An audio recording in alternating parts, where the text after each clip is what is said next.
然流泪的是鹅也唱情歌，唱的是人心酸泪滑落。虽然我是一只鹅也。Thanks for watch this video. Don't forget like, comment and subscribe. Instant Death Volume 1 Chapter 1 Die. Come on. Wake up already, hey. Yogiri Takatou woke up to being shouted at. Eyes droopy from just waking up, he stared at the girl that was shaking his shoulders. She was wearing a school uniform, much like him. Who were you again? Yogiri was confused.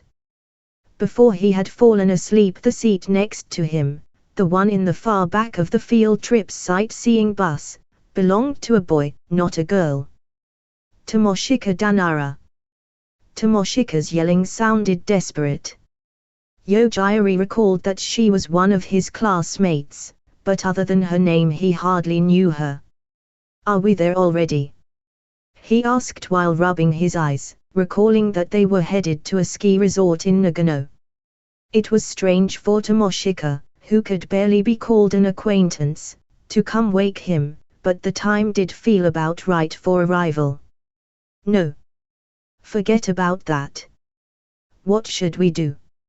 Sorry, what? How did you even sleep until now? There was so much chaos. Yogiri absent-mindedly looked towards the front of the bus, seeking the source of Tomochika's panic. His field of vision felt distorted. It wasn't his tired eyes playing tricks on him, the bus frame had been crushed. Furthermore, a white something was piercing through the wall of the bus, impaling a boy from his class. Yeah, I can see how that would cause chaos. Yogiri, now understanding the reason behind Tomochika's panic, continued to inspect the bus from his seat. It was dented all over the place and the ceiling and walls were full of holes. On the floor there was a collapsed girl, covered in blood. Based on the gaping hole in her chest, she was most likely dead. Given the emptiness of the bus, the majority of students must have already escaped. Other than Yogiri and Tomochika, the only potential survivor seemed to be their impaled classmate, but he didn't look like he'd last much longer. What impaled him looked like a white spear that had sprouted thorns. However, it was no lifeless weapon. It squirmed. With barely noticeable trembling it stretched and contracted, most likely part of some living creature, but Yogiri wasn't familiar with an animal that possessed such a long, unpleasant-looking organ. What even is that? Don't ask me, like I'd know. Tomochika lost it. Yogiri looked out of the window and saw a huge something with scaled skin clinging to the bus. Looks like a snake. Oh, maybe a lizard. Either way it was creepy. Yogiri picked up a karaoke mic that had rolled up to his feet and threw it at the white something. The mic hit the organ dead on and the creature let out an eardrum-bursting scream.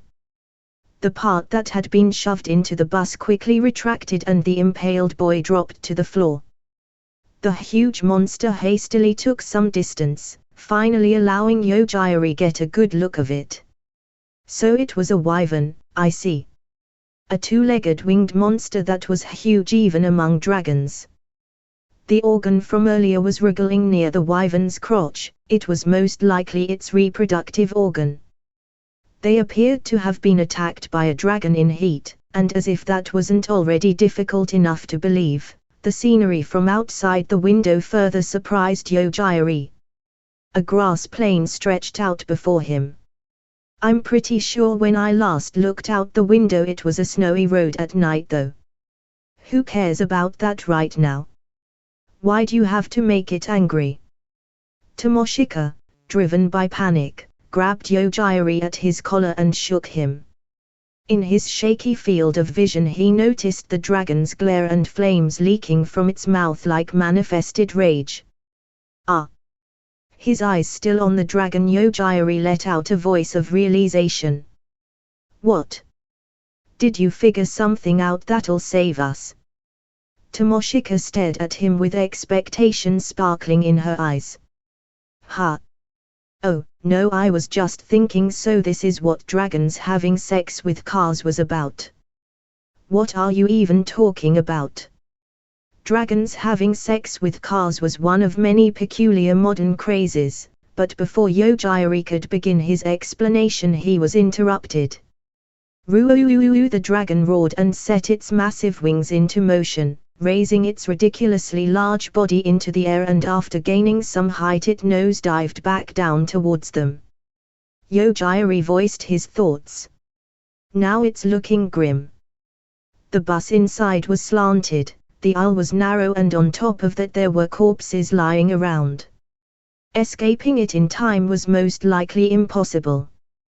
Well, no helping it. The plunging dragon seemed a fitting metaphor for life's fall of the curtain, Yogiri thought. He had never been particularly attached to life. We're finished. Tomochika cried out desperately as she clung to Yogiri, who had already given up. Her fairly voluminous chest changed shape as it pushed into Yogiri. You couldn't call it uncomfortable. He might be unsociable, but Yogiri was still a man. He had to admit, he somewhat felt a duty to protect Tomochika now that it had come to this. And thus, Yogiri changed his mind about never using his ability. Die. He determined his target and released his power. The dragon's wings stopped immediately. With its balance gone, the creature spun downwards and crashed into the grass plain, its body causing earth and grass to fly through the air as it slid across the ground. Bump! The bus shook from the dragon's collision with it. However, the friction from plowing through the earth like that seemed to have taken away a good amount of its momentum. Yogiri didn't feel much of an impact. Now how should we go from here?